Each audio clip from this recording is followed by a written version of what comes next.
उज्जैन नगर को यदि धरती का स्वर्ग कहें तो गलत नहीं होगा, क्योंकि यहाँ का धार्मिक राजा अपने कर्म के प्रति सजग और सतर्क होकर प्रजा की सेवा करता है।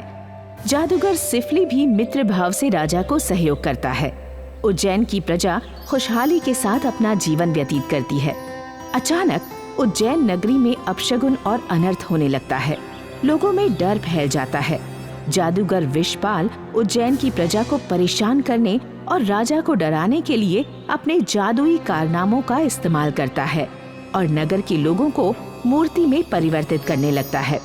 नगर की चौपाल, बस्ती और रास्तों में हर जगह जिंदा आदमी मूर्ति बने दिखाई देते हैं। विषपाल इन मूर्तियों को बेचकर खूब पैसे कमाता है। उसके इस जादुई कारनामे से नगर में अफरा तफरी फैल जाती है।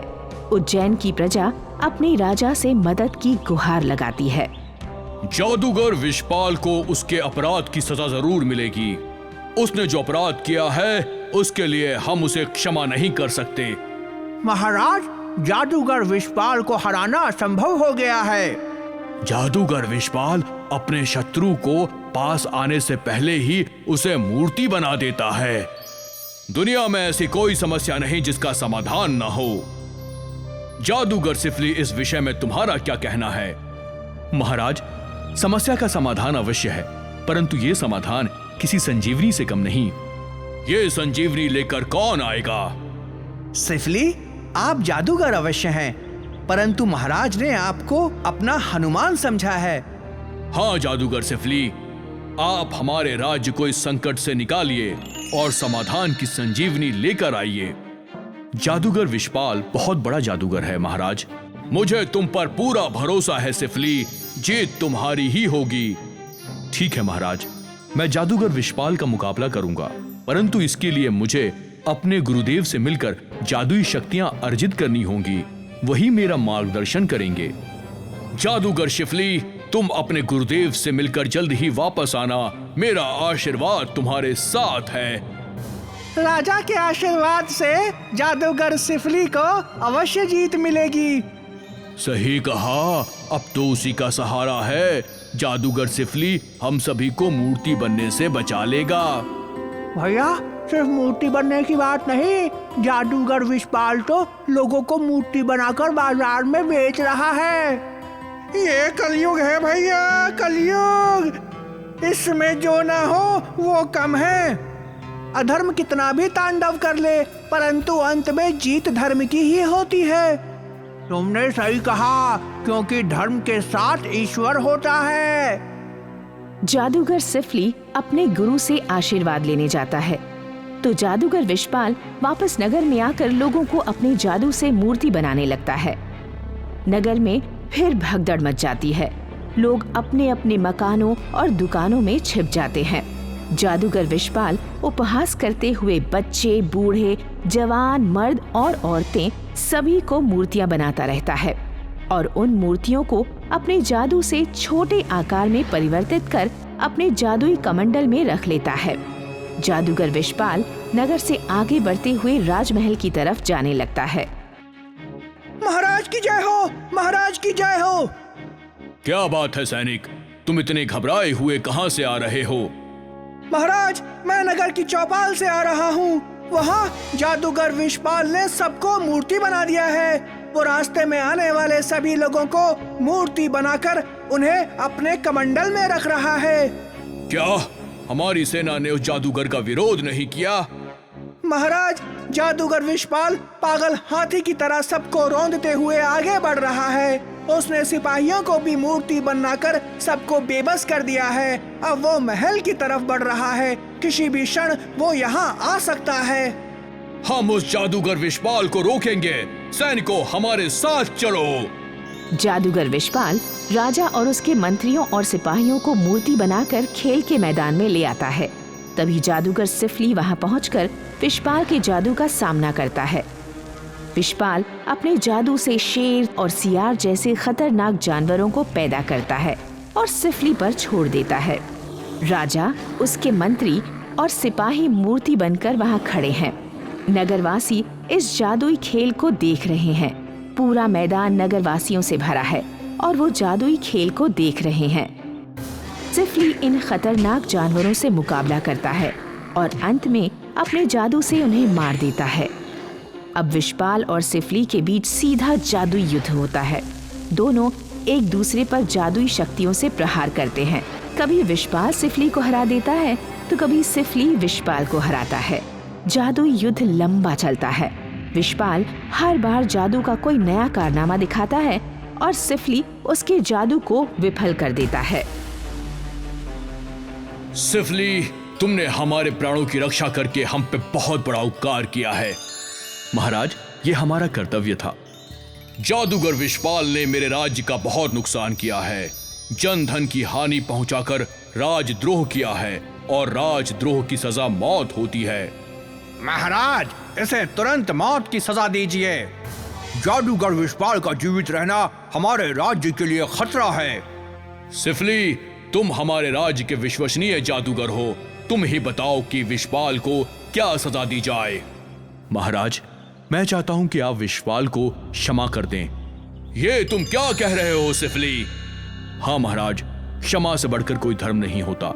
ये सत्य है कि जादूगर विशपाल ने राजद्रोह का अपराध किया है। अपनी जादुई शक्ति का उपयोग करके विकास के बदले विनाश के लिए उसने सारे कार्य किए, परंतु मैंने अपनी जादुई शक्ति से इसे शक्तिहीन कर दिया है। इसकी जादुई शक्तियां खत्म हो चुकी हैं। अब ये जादूगर से आदमी बन गया है।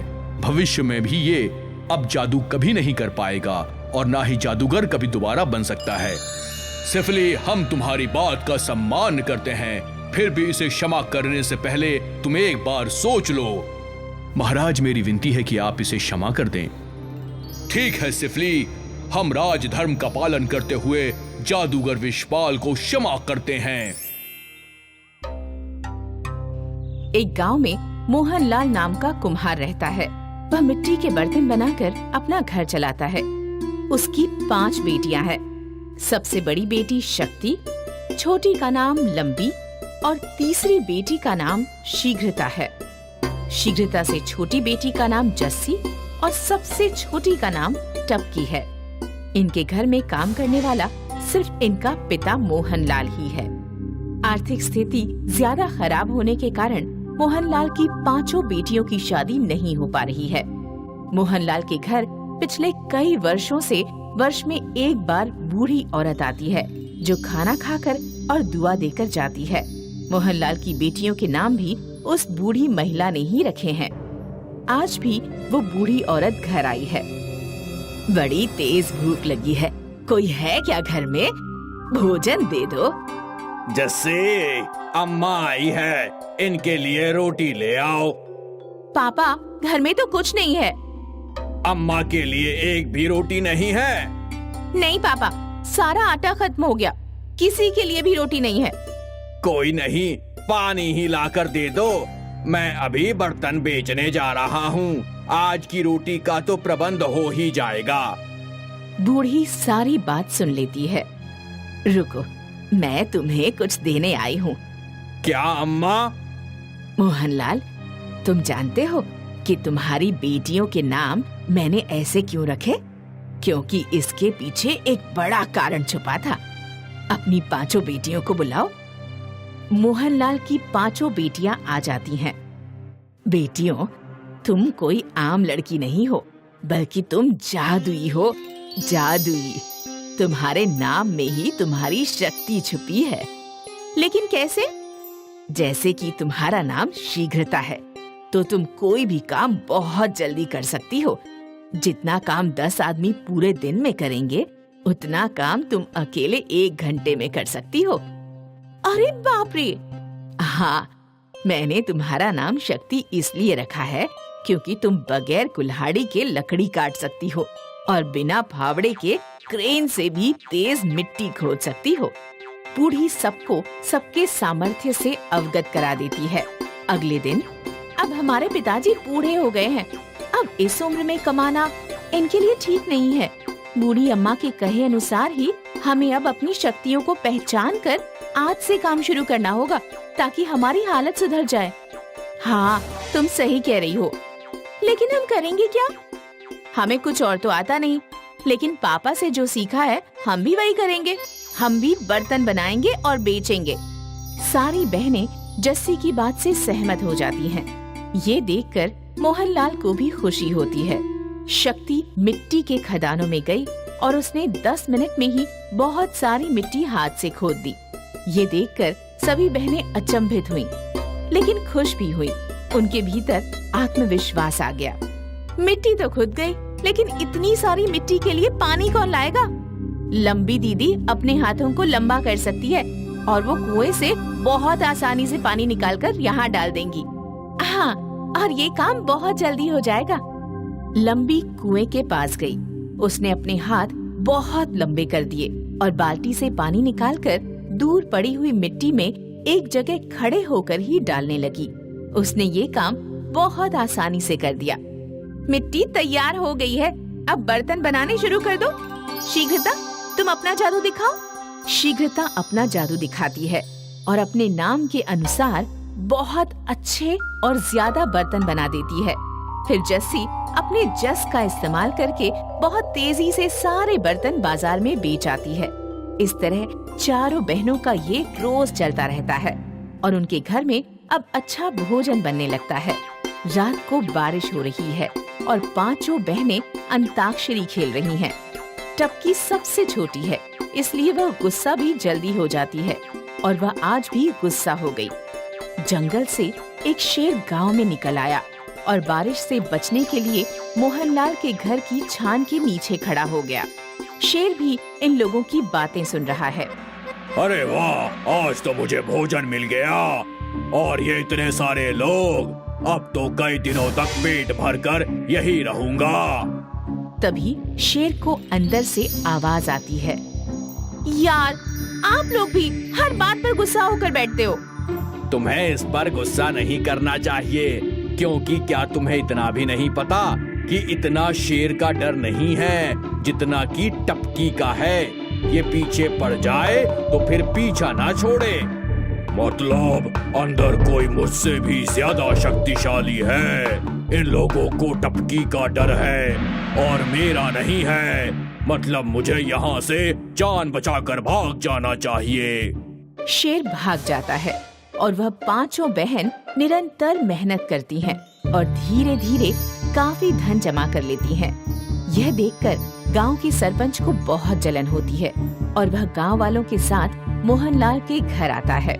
मोहनलाल, तुम हमें चश्मा पहना रहे हो, लेकिन मत भूलो कि हम तुम्हारे धोखे को अच्छे से समझते हैं। इसीलिए तुमने गांव के संसाधन से जो भी कमाया है उसमें हमें भी हिस्सा दे दो।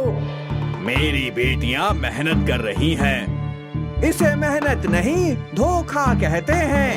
इसे दूसरे का हक मारना कहते हैं। हमें हमारा हिस्सा दो।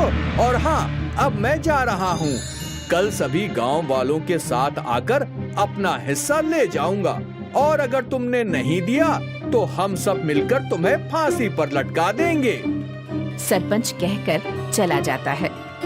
हमें लगता है कि हमें आज रात को ही ये गांव छोड़ देना चाहिए और दूसरे गांव में रहकर ये काम चुपचाप करना चाहिए।